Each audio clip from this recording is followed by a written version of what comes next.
ലോകസഞ്ചാരിയും എഴുത്തുകാരനുമായ എസ്.കെ. പൊറ്റക്കാടിൻ്റെ പേരിലുള്ള മുക്കത്തെ സ്മാരകവും മുളങ്കാടും ജില്ലാ പഞ്ചായത്തും ബ്ലോക്ക് പഞ്ചായത്തും ഗ്രാമപഞ്ചായത്തും ഒരുമിച്ച് ചേർന്ന് സംരക്ഷിക്കുമെന്ന് ത്രിതല പഞ്ചായത്ത് ജനപ്രതിനിധികൾ ഒരുമിച്ച് പ്രഖ്യാപിച്ചു. പുതിയ ത്രിതല പഞ്ചായത്ത് ജനപ്രതിനിധികൾക്ക് ബഹുസ്വരം നൽകിയ അനുമോദന ചടങ്ങിലാണ് പ്രഖ്യാപനം നടത്തിയത്.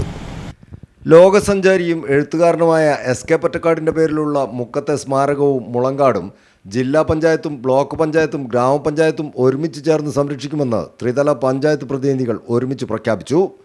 കോഴിക്കോട് ജില്ലാ പഞ്ചായത്ത് പ്രസിഡന്റ് മില്ലി മോഹൻ, കാരശ്ശേരി ഗ്രാമപഞ്ചായത്ത് പ്രസിഡന്റ് ജി. അബ്ദുൽ അക്ബർ, ജില്ലാ പഞ്ചായത്ത് അംഗം മിസ്ഹബ് കീഴരിയൂർ, ബ്ലോക്ക് പഞ്ചായത്ത് മെമ്പർമാരായ മുനീർ ആലുങ്കൽ, ഇ.പി. ബാബു എന്നിവരാണ് സംയുക്തമായി പ്രഖ്യാപനം നടത്തിയത്. മുക്കത്ത് അവശേഷിക്കുന്ന ഈ പൊതുയിടം സംരക്ഷിക്കേണ്ടത് സാംസ്കാരിക മതേതര മുക്കത്തിന് അനിവാര്യമാണെന്നും ഇവർ പറഞ്ഞു. പുതിയ ത്രിതല പഞ്ചായത്ത് പ്രതിനിധികൾക്ക് ബഹുസ്വരം നൽകിയ അനുമോദന ചടങ്ങിലാണ് പ്രഖ്യാപനം നടത്തിയത്. ചടങ്ങിൽ ജില്ലാതലത്തിൽ ബാഡ്മിൻ്റൺ മത്സരത്തിൽ വിജയിയായ ബിജുല ടീച്ചറെ മില്ലി മോഹൻ പൊന്നാടയണിയിച്ചു അനുമോദിച്ചു. യോഗത്തിൽ ബഹുസ്വരം ചെയർമാൻ സലാം കാരമുല അധ്യക്ഷനായി. Panchayat vice president M. Divya, മുൻ panchayat vice president Jamshid Olakara, Jameela teacher, Mukkam Vijayan, Dhruvan, Karat Krishnankutty, Siddique, Shajikumar തുടങ്ങിയവർ ചടങ്ങിൽ സംബന്ധിച്ചു. News bureau, Mukkam.